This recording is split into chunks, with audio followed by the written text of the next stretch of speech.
Hello, everybody, and welcome to our second conversation in our series on small town breweries strategies for success.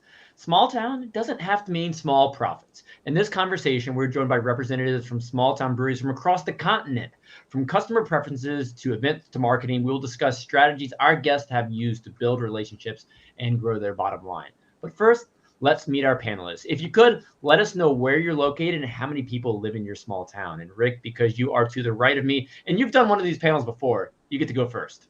All right, that's great. It's great to be back. My name is Rick Horton. I'm the owner of the Outlaw Brewing Company in Winchester, New Hampshire. We're in the most southern, western part of the state of New Hampshire, bordering two other states, Vermont and Massachusetts.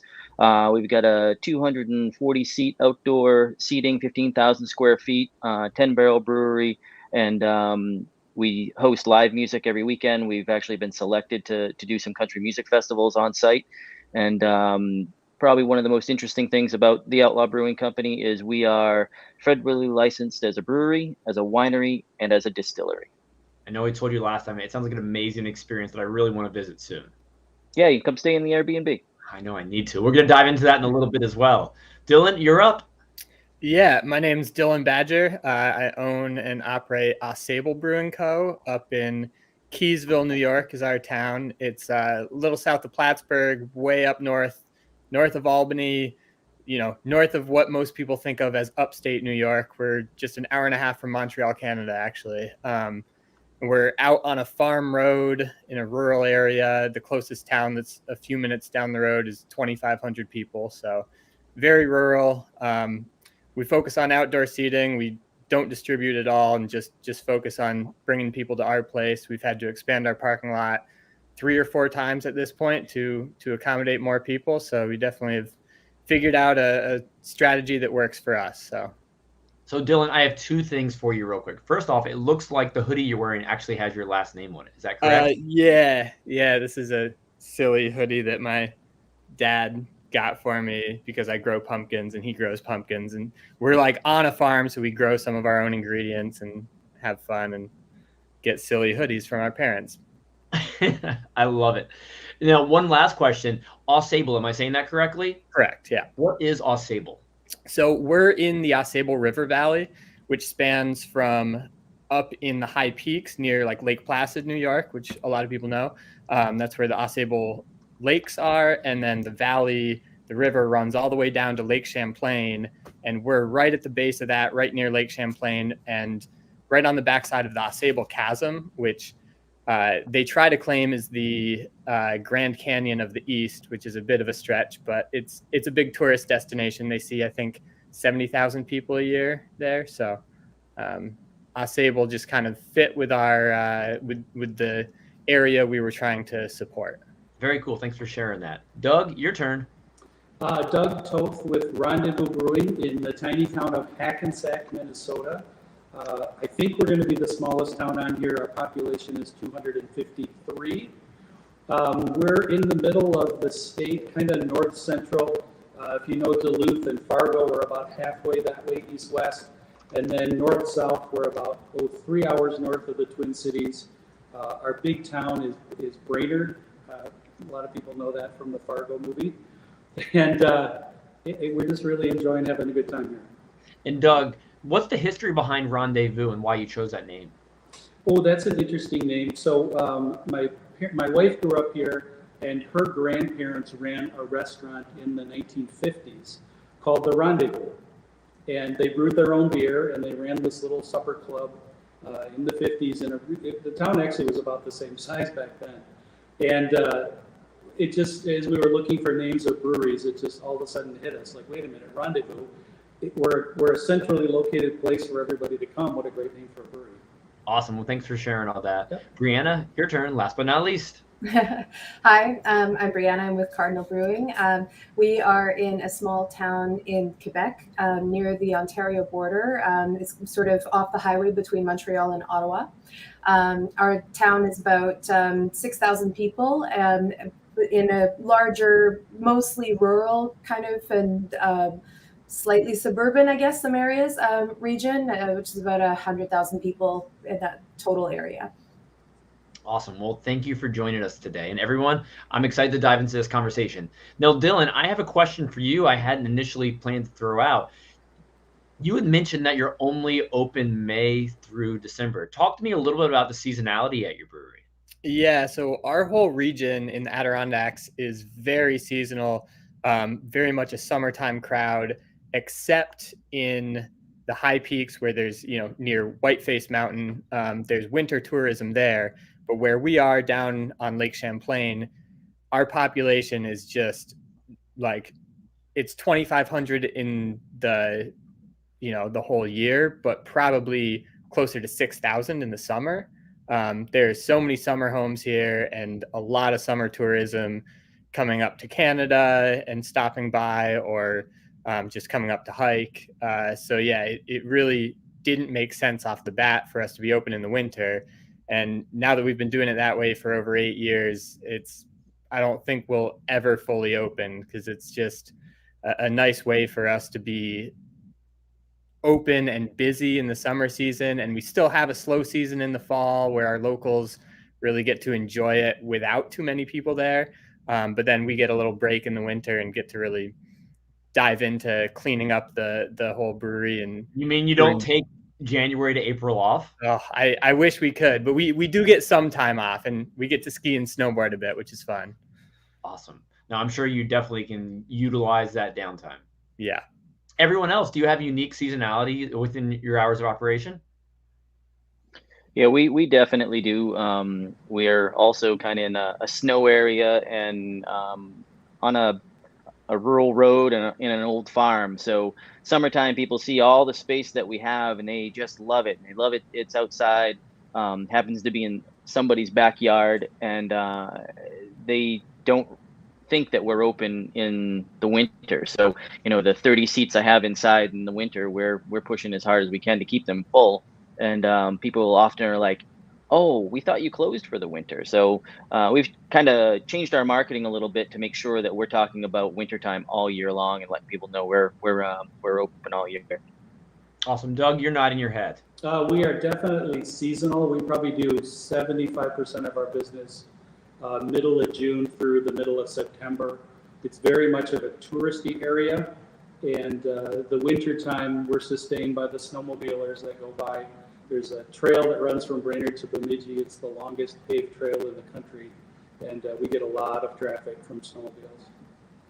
Briana, are you open year-round?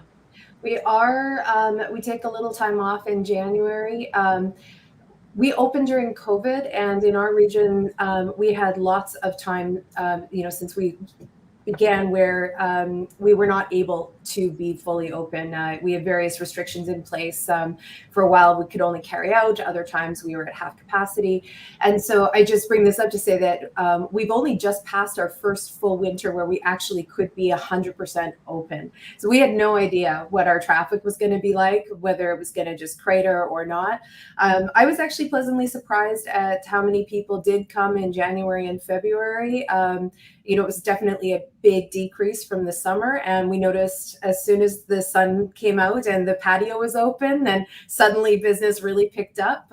There's no marketing like a sunny day, but it actually was not as bad as I thought. Very cool. So first question, not really a question. It sounds like all of you chose cold weather locations versus, sunny locations to have your seasonal business. Why didn't you choose somewhere warm? You could have been open year round. But anyways, another observation, many of you mentioned, winter sports, outdoor activities that go to in that time of the year. Are you intentionally attracting tourists, or how are you drawing in people from outside of your area? Well, for us, we are not in a touristy area. We're far away from an interstate, so any of the skiers or snowmobilers that are headed north do not come off and hit us. So we're kind of on our own to figure out ways to draw people in. And each year I've worked harder and harder each winter to create taproom experiences and reasons for people to be here. And this past fall, I hired a front of house manager, and she also does now has taken over social media from me, and her job is to create taproom experiences. And we had a few misses over the the winter, but it's all working now. Trivia, we did it once, a handful of people showed up, and then now on Thursday nights the place is packed, and now we've moved outside, and we're going to continue trivia all summer long. And it's just sticking with those things you decide to create. Rick, for trivia, is it a more general trivia? Is it something more niche? So this is the fun part of trivia for me. I have been to a bunch of trivia nights, and one, they're a little stressful because they're so fast paced, and you're like, I didn't have time to answer that. And the other thing is it's always the same host. So my idea for trivia is I'm going to select new hosts every week, and my front of house manager, she's out looking for people, and it might be somebody that's popular in the community that brings people in. A different crowd comes in to do trivia, and it's working. Every week we see new people because of who is the host. Okay, so Rick, I'm curious, who's been your best host so far? You don't have to give their name, but what type of person has done the best job? I'm the best host. Well, outside of you. No.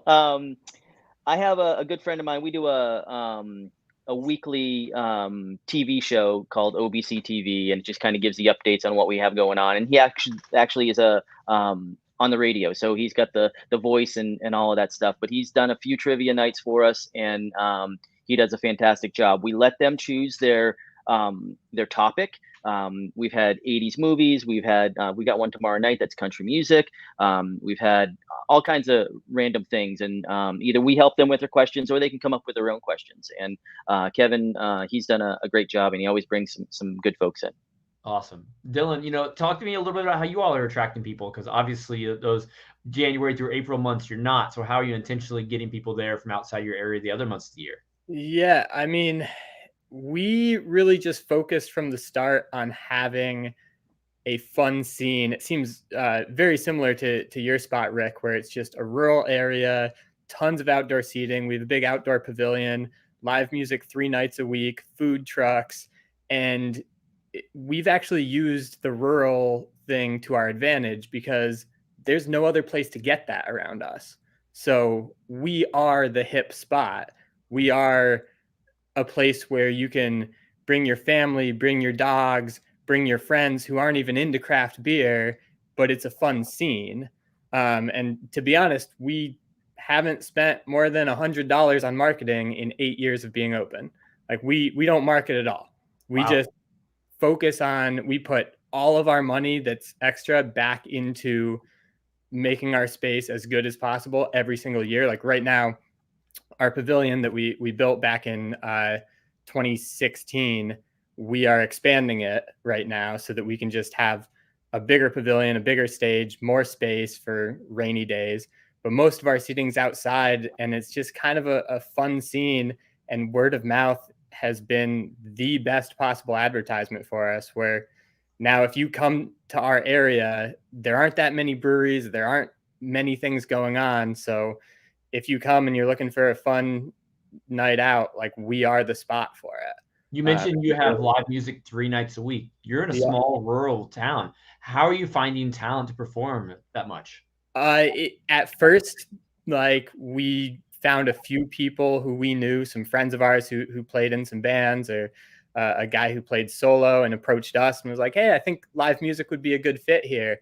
And it kind of took off. Like now, my March and April, I spend so much time just sorting through the emails of different artists who email us. Like I have to turn down more artists than I actually accept at this point, because we get so many people who want to play at our place because the scene is so nice. It's just so fun and friendly, Are they traveling from outside your area to perform? It's a bit of everything. Like we get people passing through, and a lot of locals who have come by and seen it and like, oh, I play some live music. But yeah, we also get some big name artists who have passed through and are like, I would love to play there. And I'm like, my budget cannot afford to pay you, because we never charge a cover ever. We've never once charged a cover. You have to come and buy beer, and that's how we make our money. And so we don't ever charge a cover. So it's never, we're not getting big name acts there. We're not having music festivals, but there's always some good music, and we try to tailor it for our scene.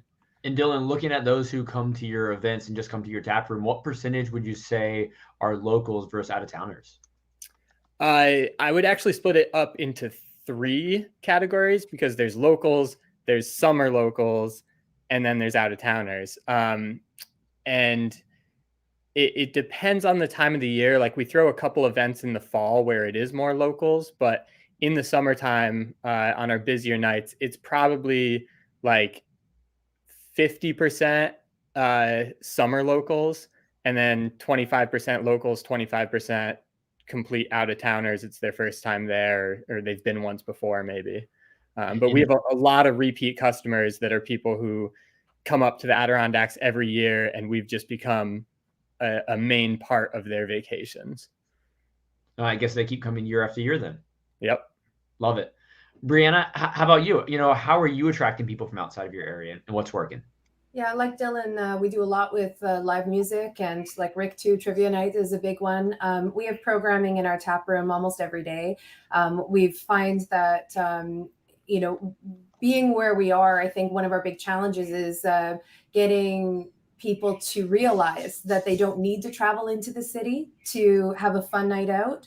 And so a big part of that, and with a limited budget and trying to reach kind of into the bigger region and try and get people to come over from Montreal, for example, and some of those surrounding areas, we need to keep the message really simple. So we have live music every weekend, all the time, all year. And that means sometimes in January, it's not a full house, but I actually think that's one of the reasons why our January and February were not as bad as I feared, because by that point we had stuck with our program of music consistently over many months. And so, people, when they were looking for somewhere to go where they didn't have to drive so far, kind of in that local catchment, they knew that they could find it there. And we found we still did get people coming in from the West Island and Montreal and from other areas, as long as the roads weren't too bad. So looking at your audience, if you had to throw that percentage out there, like I asked Dylan, what percentage is, out of towners versus locals versus some other categories like Dylan mentioned? The percentage definitely changes by the season. In the winter, we get a lot more of that kind of local catchment, partly just because the driving can be treacherous. But in the summertime, we have a lot of visitors. I don't know if I could name a percentage, and even the night of the week makes a difference, like on the weekends. And and in the summer, when everybody is on, we have a construction holiday in Quebec where, pretty much anybody who's in construction and related businesses, they all stop work all at once. And so they're all looking for places to go and things to do during that period. And so there's a lot of regional tourism happening at that point. It sounds like you're dialing in each night's programming to attract a specific audience based off past successes. Yeah, and I think the music also draws in different audiences because each group has their own fans. Not all of them have people who come specifically for the band, and part of that is the way we present it too. I mean, the message is live music every weekend, because it gets too complicated to try and explain and promote specific bands every time. But there are some that definitely have their act together and they have their own base and they do their own promo and they reliably will pull people in from, the broader region. So that's nice too. When it comes to the open mic nights and things that we do, and we also have an acoustic jam night that goes on. Those, especially in the warmer months, like people will drive in from, in the middle of Montreal and from out of Ontario, just on the other side of the border, just to come for those nights because it's not that common, out where they are. One thing you mentioned that I really appreciate is, when I'm traveling for beer, when I'm traveling for whatever reason, and I want to go out somewhere and I see a brewery offers live music on the weekends, it's definitely a draw for me. I'm not necessarily concerned about the artist. I'm more concerned about the experience, and that's what you're creating. Yeah, and that's what we hear for the biggest comment that we get from people is that they like the feeling in the tap room. We have no screens at all, and that also sets us apart from most of the other bars, especially out in kind of more suburban locations. it'll be wall-to-wall screens, and it really can cut people off from interacting with each other. And when they come into our bar, the design of the tables and the proximity of the space and all of that, and the fact that there are no screens to draw your attention away, just encourages a lot more connection and interaction. People run into friends or people they haven't seen in a while, or they make new friends. And I think people really appreciate that. No, absolutely. No, Doug, I'd love to learn more about the demographic that you have in your tap room and how you're attracting, people to the area. Let me see. Does this sound any better this way? It's a little bit better. It's a little bit staticky somehow. Staticky still, huh? Crazy. So we do a trivia night on Fridays all winter long. That's probably our most popular night. We get a lot of people in. One of our beer tenders, we were hiring the trivia out, and one of our beer tenders said, well, I can do that. So he writes our questions. It's all kind of hyper local. He has a ton of fun with it, and people they say they just love to come and laugh. They don't laugh anywhere as much in the week as they do for trivia. So that's a really fun thing. During the summer, we partnered with our local arts council, and they do music in the park across the street from us every Friday night from 5 to 7. Our city allows us to have a remote tap room at the park, so we get to serve beer there. The city has just been fabulous to work with here. They love the fact that we're bringing people into town. We get a lot of people who say, you walk up and down the street and I don't recognize any of the cars, which is kind of fun. When we opened, we told the city council that if everybody in town came and bought their 2.5 beers every day, we'd be fine. Again, 250 people, 500 beers a day, we'd be super happy. As a tourist area, there's 127 lakes within a 10-mile radius. So there's 127 lakes. Yeah, Minnesota, the land of 10,000 lakes. So we have 127 of them within like a 10-mile radius, all full of cabins, seasonal people. Some of them come up all year round. Some of them come up on weekends. Mostly summertime is when they come. A lot of them from the Twin Cities. We get people from Iowa, from Nebraska, the Dakotas. We get some people from Indiana. We had a couple from Kentucky last. And again, this has been a tourist magnet for 50, 60 years. So it's kind of people are here, they're looking for something to do, which is partly why we thought, wouldn't it be great to have a brewery here? So if I was a tourist traveling there for the first time, besides, driving by or a brief Google search, how would I discover your brewery? Do you have any relationships with like the vacation rental companies, or how are you spreading the word to those first-time travelers? So we have a little sign on the Thai restaurant in town. People drive for 2 hours to come to this Thai restaurant. The family's from Thailand. The food is just outstanding. It's better than almost any Thai food I've ever had. I've traveled all over the place. So they're a draw. We partner with them. We have our menus in different restaurants. We put growlers in the cabins. There's a lot of seasonal cabins. We have a good relationship with the business owners in town. We encourage people bring food in. We have our city allows us people to take beer to other places, which is great. So they'll come here and buy a beer, walk down the street, and drink my beer and eat pizza at the pizza place, or they'll bring a pizza down. And really, probably our biggest is just we do a tiny bit of advertising on Google and Facebook. And by tiny, I mean like $100 a year. And people are up here, they're on their phones, brewery near me, we pop up. Now, Doug, you mentioned the growlers in the cabins. Are they full? They're not full, no. But people bring them in and say, can you fill this and I can take it back? And we're like, of course you can. No, that's a fantastic partnership there. And that's what I want to dive into a little bit. All of you speak so much about proudness, how proud you are for where you're at. And that's awesome. I love hearing that. And Briana, on your website, you prominently feature your town Hudson, and you provide information where people can eat, shop, stay, explore. Why is it important for you to do this? And what's been the benefit? So that's a new thing that we're trying. I launched that website at the beginning of the year. I worked on it over the winter break. And my thinking on it was that while our tap room is a draw by itself for a certain group of people, especially if you're traveling a long ways, you want to know as a tourist, well, what else can I do? And so the idea is to provide as a service a bit of help to know, what else can you do while you're here? If you want to make it a weekend, where could you stay? If you want to go out for a nice dinner, where can you eat?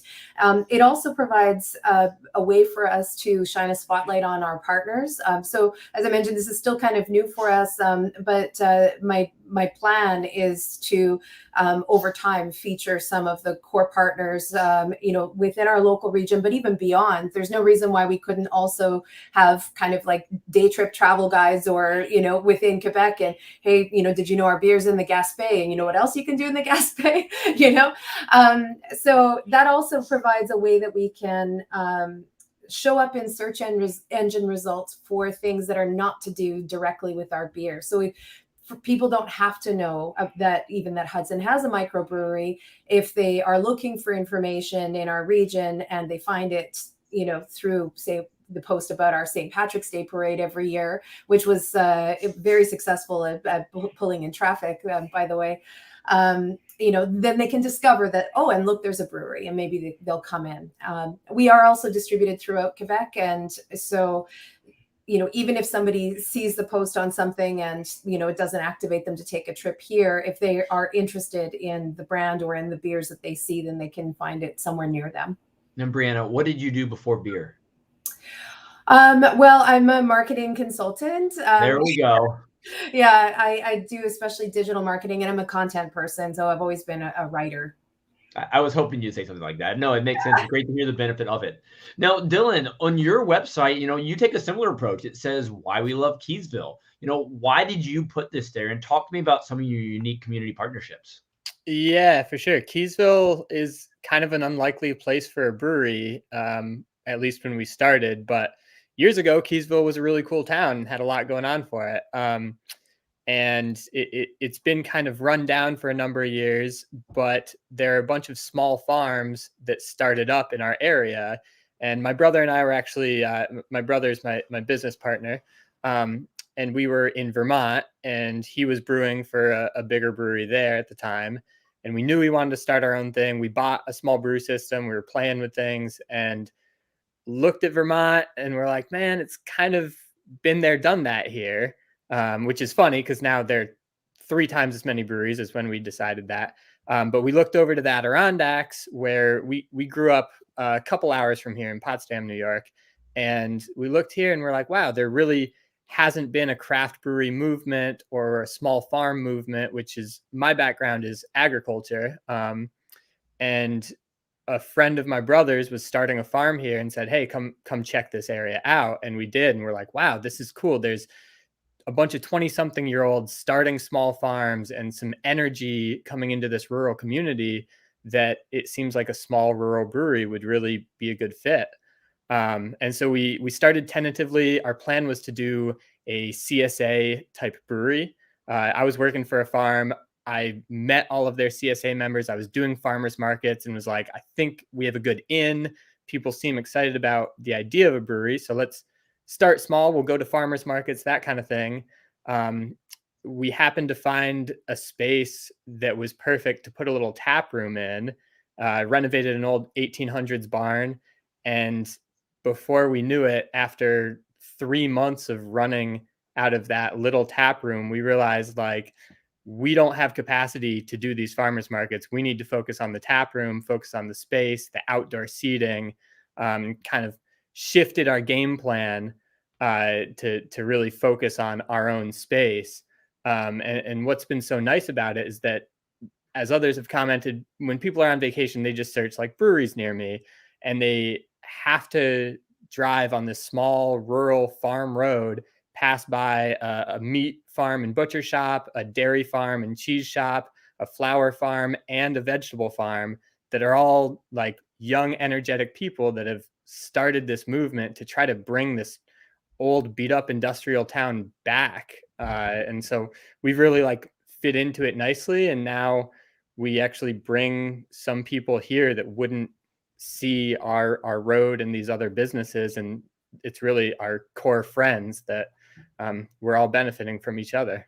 So what are some examples of how you work with and support some of the neighbors that you mentioned? I mean, the biggest one is the meat farm and butcher shop. We have 140 acres at our place. Their cows are on our land like half the time. They also take all of our spent grain. But we don't really do anything specifically to partner with them. For a little while, they actually had a food truck and they started our food truck scene, but they got overwhelmed with their own business and couldn't do much else. So they got rid of the food truck, but we still just like every chance we tell people, like every tourist that comes up, like what else is there to do in this area? There isn't much, but what we do have are great farms with great local produce, good food. Like go grab a steak and grab some cheese and make yourself a charcuterie board and go grill and grab some of our beer to go and have a good Adirondack night, you know? Sounds like a good time. Now, Rick and Doug, what are some unique ways you're building relationships with community partners? It's actually been quite interesting from when we first started. It was a challenge here in a small town to put a brewery out in the ag district where most people thought that any business should be on Main Street. And I looked at a location on Main Street and decided that's not the feel that I want. I want some place that is off the beaten path on a rural road, an old farm that's repurposed, and the feel of being in the backyard and being able to have conversations and listen to some live music and that type of stuff. So we've not fought with some neighbors, well, maybe a little bit, but we've continue to take the high road and continue to give back to the community. And like this Saturday's Earth Day, so I've invited our customers to come and offered them to buy them their first pint if they'll come and clean up the road and a couple of roads right directly to here. Things like that. I support the local sports programs. Anytime there's anything that people need, I'm in. I'll donate. You can use our space. You can bring, you need a fundraiser, come on to our place or anything like that. So that's how we're working at that. One thing you mentioned, Rick, that interests me is, you've had some maybe thorny relationships over the time. How have you won people over who didn't think a small town needed a brewery? Well, most of the people that were anti brewery are, maybe a neighbor down the road that's worried about traffic, or they think of any place that serves alcohol. That's where people are going to get drunk. And, in my planning board meetings in the ZBA, I said, breweries build community. That's what they do. They build this sense of community amongst the people that go to the brewery. And next thing you know, every week you see a friend that you met the week before, or you become friends. And there's this thing that happens. And over time, I think we've shown people that we're not although there's a place for a VFW and we have one in town.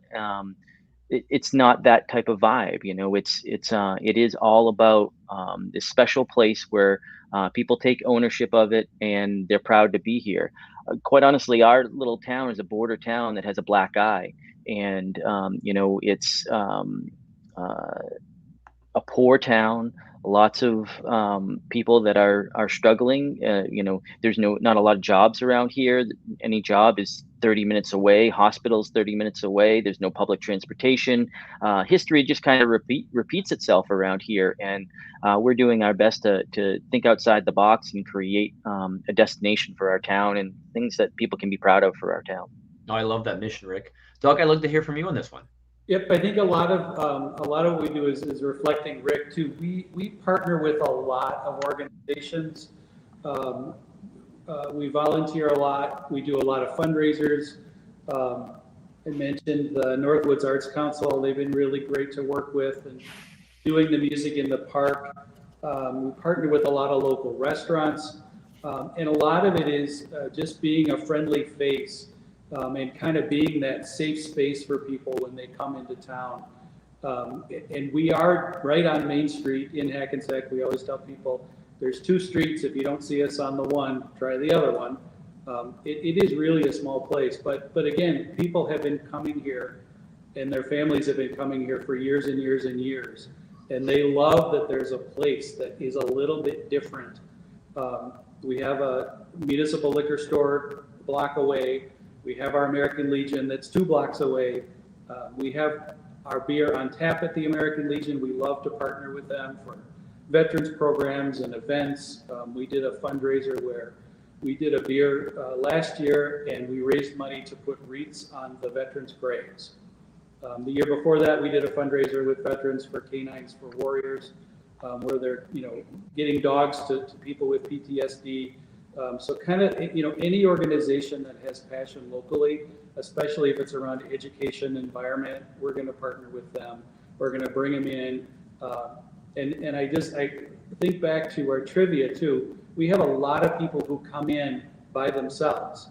And one of the things that we do is partner them up on a team of 5 or 6.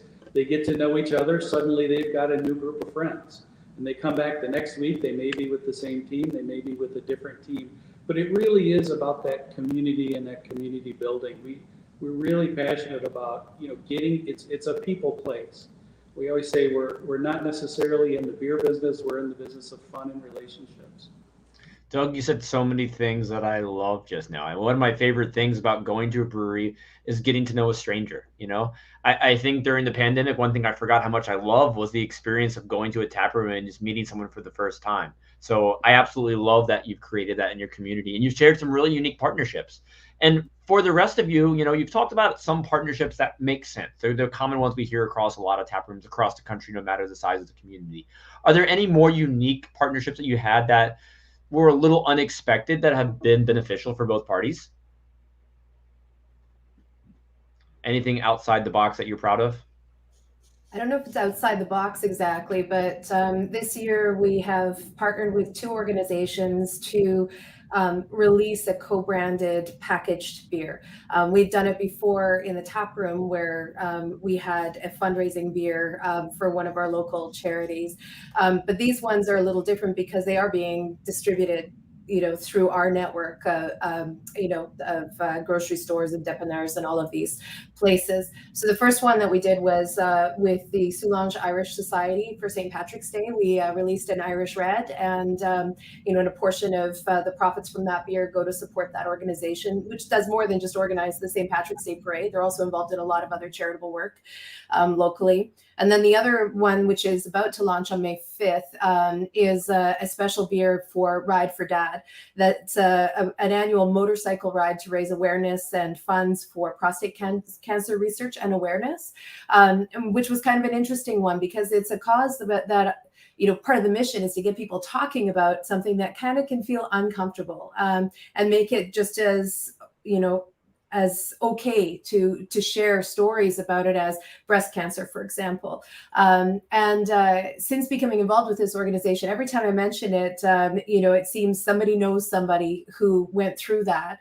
And of course, the big mission is that is to get people to go get checked, because if it's caught early, then very often their lives can be saved. So that's something else, and it's a bit different for us, but I like that it has that like the beer is an entry point into a conversation. And so I really like that approach for it, and it adds a layer of meaning, which is very nice. I'm loving this conversation. So let's talk more about that experience that you all are creating in your tap room. I mean, all of you are doing so many unique things. And Rick, I'll throw it to you first because you have the Airbnb as part of your brewery experience. Talk to me a little bit about how that's part of your bigger plan just to create a unique experience in your tap room, and what other strategies help you create that experience you want to leave people just talking about to all their friends and family. Well, what's great is I have no plan.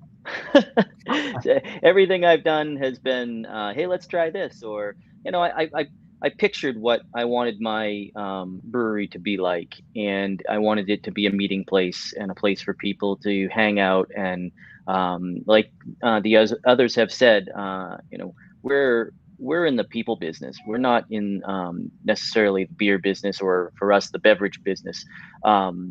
We are in the people business. And when we count numbers, we count how many people come through the door. We don't count money until the end of the day, but it adds up, right? If there's more people, there's more money. And that's where our success is. So we concentrate on all of our experiences being a people experience, whatever it may be.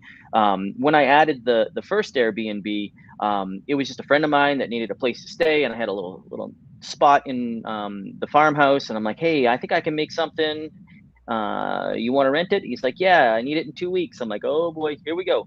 So I put some very long nights in, and we were staging that thing the day he was going to check in, and it went off without a hitch. And now we've built another one on the second floor, and our Airbnbs are booked in the summertime 26, 28 nights a month. And it has, what I use it as is a revenue stream to pay the mortgage, so that the brewery is rent free. That adds another experience. You talked about, Doug, you talked about leaving growlers at the cabins or whatever it may be. We have pint chips, drink chips, and we put them in our Airbnbs, and then we have some friends in town that have Airbnbs, and we give them pint chips, no charge, and it brings somebody here, and 99% of the time they buy off our food truck for their dinner. They have a beverage on us, and then maybe have 2 or 3 and take some stuff to go to bring back to their place. So again, I think we all have to be focused on the experience, not necessarily. We all got to make good beverages. That's pretty plain and simple. That's like the low part of the bar. The rest of it is all about the experience and giving people a reason to come out and visit. Very cool. Dylan, how about you? What part of your experience are you proud of? Yeah, I mean, very similar to everything Rick touched on. Like, we never had a specific game plan. We just followed what people told us they liked, So we went from deciding, like, thinking we were going to do farmers markets to focusing on the tap room. And we had one food truck one night a week, and that became our busiest night. So we started getting food trucks every night of the week. We had live music one night a week, and people loved it. We started doing it 3 nights a week. So we've really just followed what our customers are telling us and what's clearly working. And like, the biggest thing I think for a rural brewery that's maybe out of the way a bit is just making sure it's a fun, approachable place for everyone. So we really pride ourselves on making a big mix of beers. We always have consistently 2 lighter beers on, sometimes 3 or 4. So you can come here if you're a total beer snob and you want like, Imperial barrel-aged something. Or like, we have 2-year barrel-aged sours. We have plenty of double IPAs, all of that stuff, but we also focus on lighter, more approachable beer at a decent price point too. We still had, up until COVID, we had $4 pints for some of our lighter beers. And we had to up those prices over the past few years. But it's still like, we have $6 pints for half of our beer menu, and some of them are $7 now for some of the higher end stuff. But like, just making the place approachable and fun for everyone is great. Like, on a busier night in the summer, sometimes we'll see 20 dogs and 30 kids running around, just like having a ball, and people are just having fun. And that's, as others touched on, we're in the people business, and making sure to keep the people happy is what we have to do. And Doug, I think you've got something to add there. Am I right? Definitely. So we really have, so we even set up our menu with, we have the lighter beers, we have hoppier beers, darker, and then we have stuff that's different. Again, from that approachability, we want people to come in that haven't maybe tried craft beer before. They've heard about it. They're used to drinking their American light lagers. We want to give them something that they can taste and enjoy. So that's really fun. And then we also have our beer tenders watch. If there's somebody who gets a beer that maybe didn't sample it first, you can tell by looking at them as the people at the rest of their table, their beers are going down. And this one, they're just not really liking. We always go up to that person and say, you look like you might not be enjoying that beer. Can we give you something else that you would like? And a lot of times they say, no, this is fine. We're like, no, it's not fine. We want you to love our beer, not just like it. So come on up here. We're going to find something that you like. And if you don't, we'll give you your money back. And that relationship that we build is really, really, I think it's powerful. It makes people come back. So Yeah. looking at the rest of your experience, Doug, what else about it besides making sure people find that right beverage? What else are you most proud of? I think I'm going to harken back to, we do a partnership with the Girl Scouts. We opened June in 2020, right in the middle of COVID. And we had that, are we going to be open? Aren't we going to be open? How many hours can we be open? We had great support from the community coming in and buying growlers and VIP memberships, and some people just gave us cash, like, we really want you to make it. About that time, somebody from the Girl Scouts came in and said, we've got all these cookies, we can't sell them, we can't go door to door. Would you ever sell them for us and make a beer out of these cookies? So we did one based on their lemonades cookies. It was a wheat beer, kind of a, lightly lemoned, a little vanilla in it. And I have to say, it tasted exactly like the cookies. And people would come in and they would try the beer and they would eat a cookie and be like, wow, that's really cool. I want to take a couple cans of this home and I'm going to take a bunch of cookies with me. So I think that was really fun. And year after year, that's just been building with the Girl Scouts. There's a lot of other breweries now that do that with the Girl Scouts, and it's a really fun event. People come back year after year. When are you going to have those Girl Scout cookies back? And again, it's a fundraiser for the Girl Scouts. We charge $5 for a growler and a crowler, and that goes right to the Girl Scouts. That's a really cool partnership there. Briana, how about you? Yeah, I was just thinking as everybody was speaking, like that comment about approachability, I think is really huge. Especially in a smaller town. We found from the beginning we wanted to make sure that we were approachable and open to everybody, and so we also have planned our menu in that same way, where we have some very light, easy drinking kind of beers. They're good quality beers, but they are designed to reach out to and be accessible for somebody who's not used to the stronger taste that you find in a lot of craft beers. And we've got the gamut, up to, much more interesting kind of beers, which is great.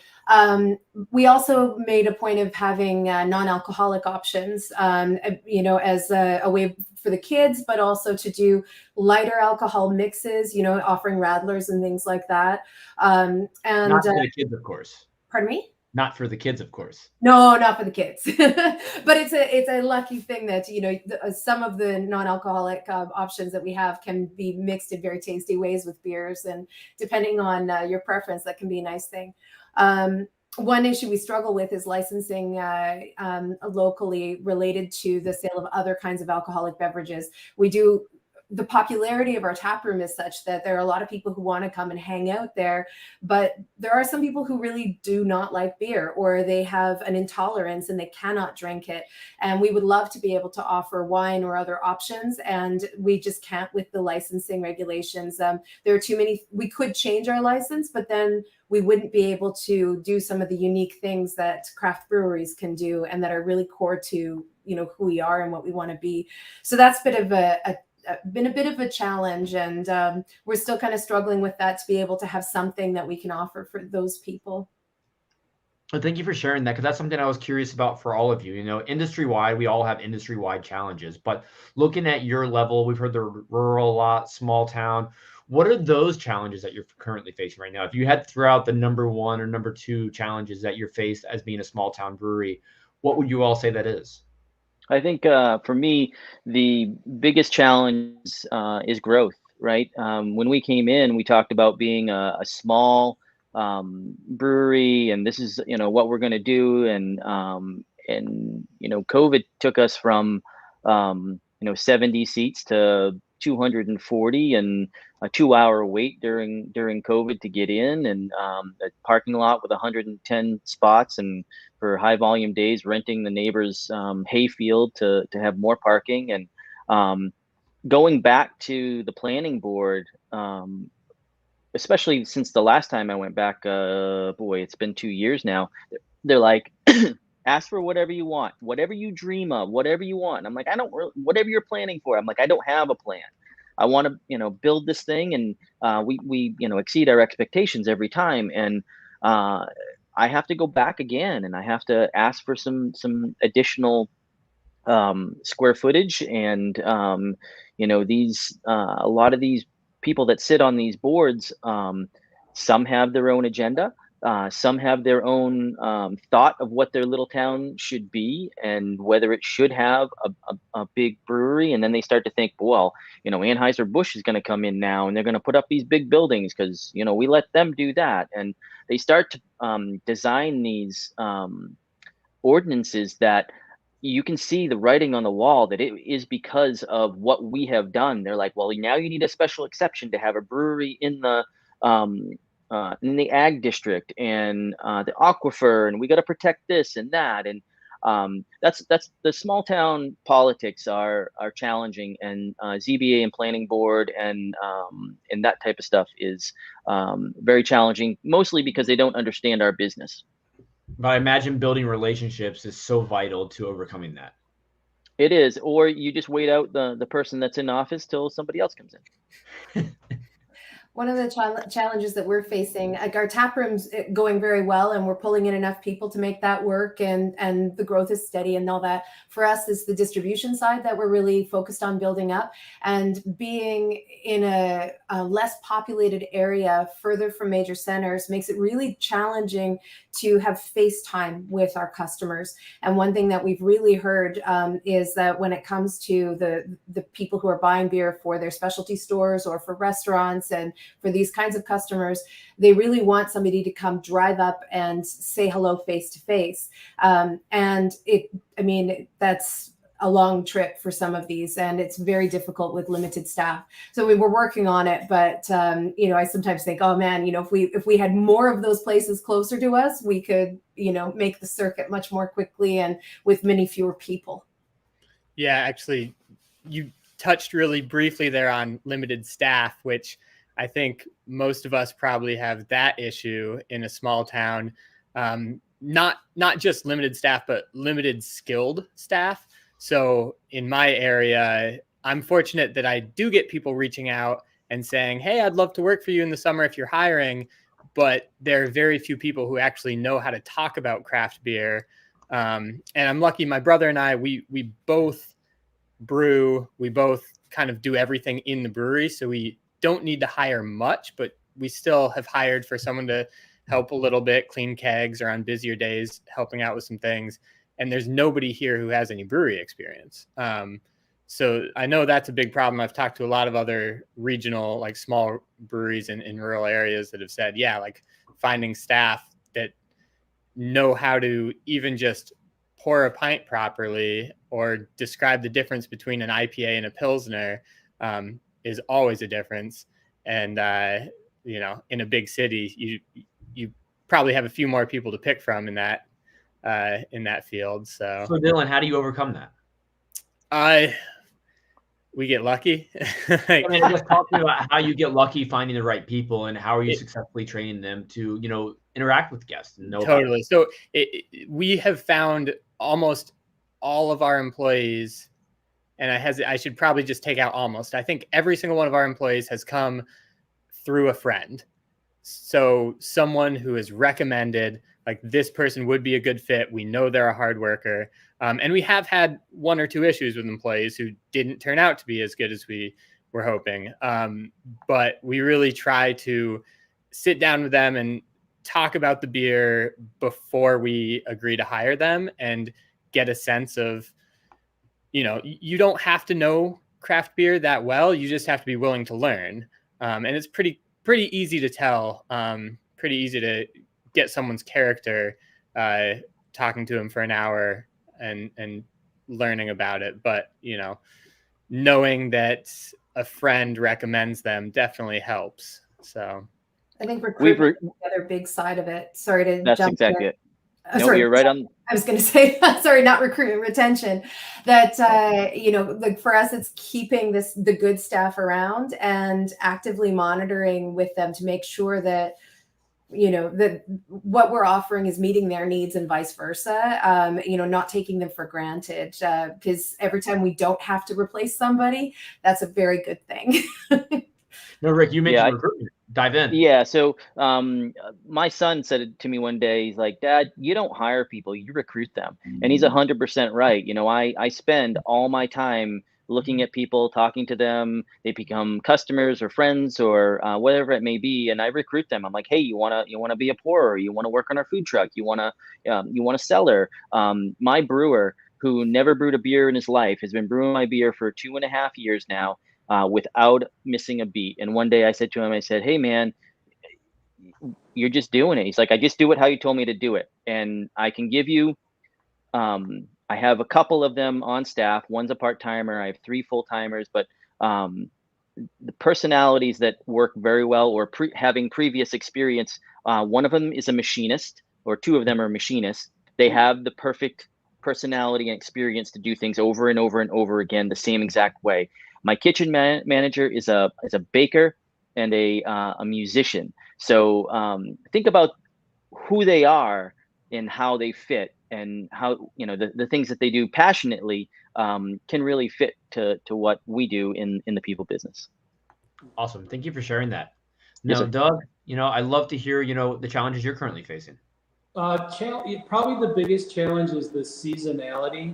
We're so much busier in the summer and so less busy in the winter. From a staffing standpoint, we want to make sure we're giving people enough hours in the winter, because we reduce our hours. We're not open as much because there just isn't, there's days when 2 people come in, we sell 4 pints. And then in the summer when it's so busy and, we've got multiple people on staff and it's packed, and, those are the really fun times, and kind of managing that balance. Beer only keeps so long, so we like to have it fresh. So it's a challenge to keep up in the summertime. Awesome. Well, Doug, and all of you, thanks for being here. I've got one final question, because you all have mentioned a lot of people vacation near your breweries, which is awesome for your breweries. But I'd love to know, in your free time, and it doesn't sound like you get a lot of it, but when you have that free time, where do you vacation? And Rick, because we started with you, I'd love for you to tell us where you vacation when you get away, and also one little piece of advice for anyone else running a small town brewery that you'd like to kind of summarize up.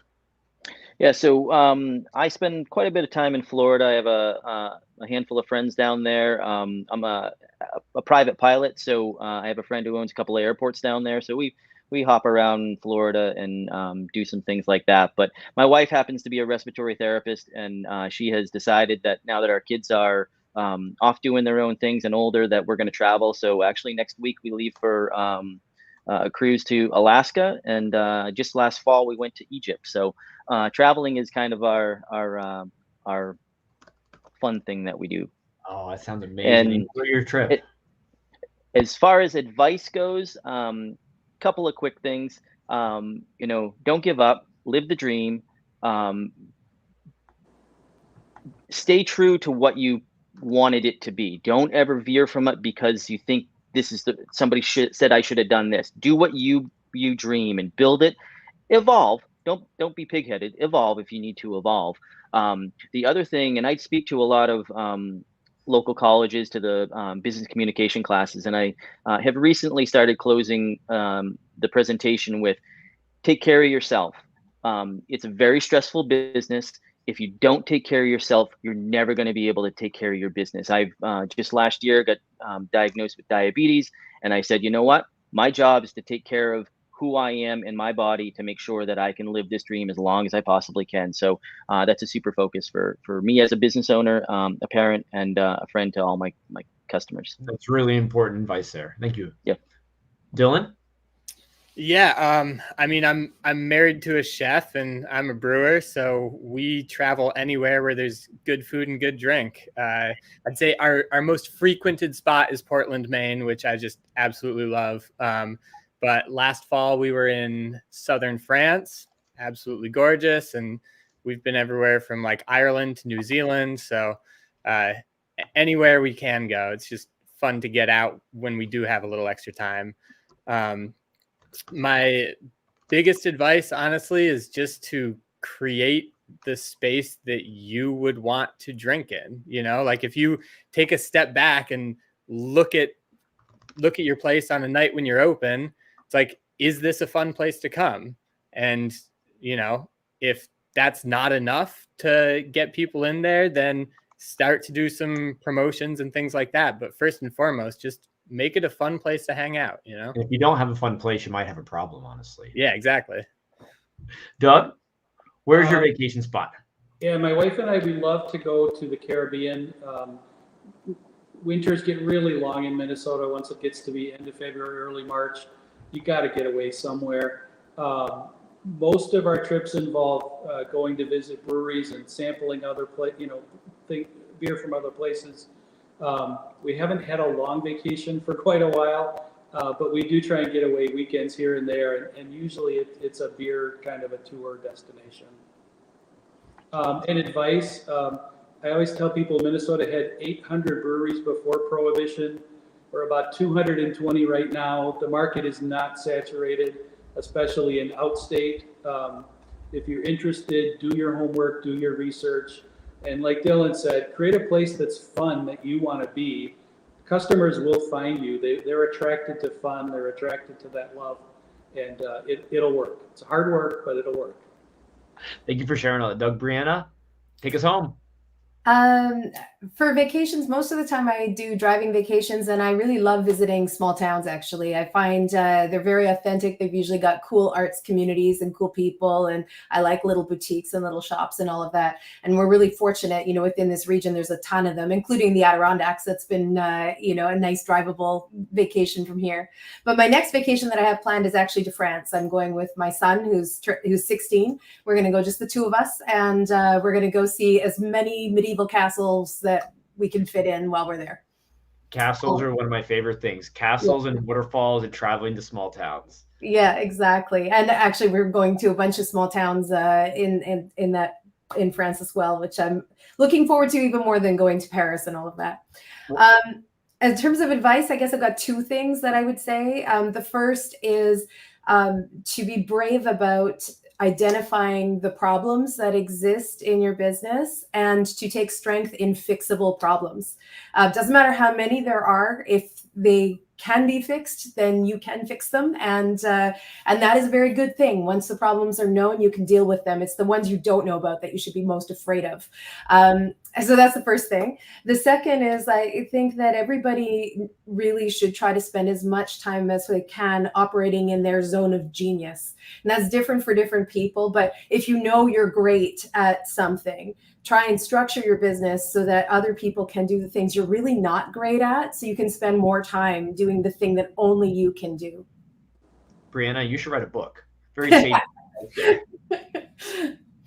Well, Rick, Dylan, Doug, Briana, this has been an amazing conversation, and we've got quite the group of international travelers here. So I wish you all the success at your breweries. I hope to visit someday and have fun on all your ventures. I hope to share beers before too long. So thanks again for being here, and we'll see you soon. Bye, everybody. Cheers. Cheers.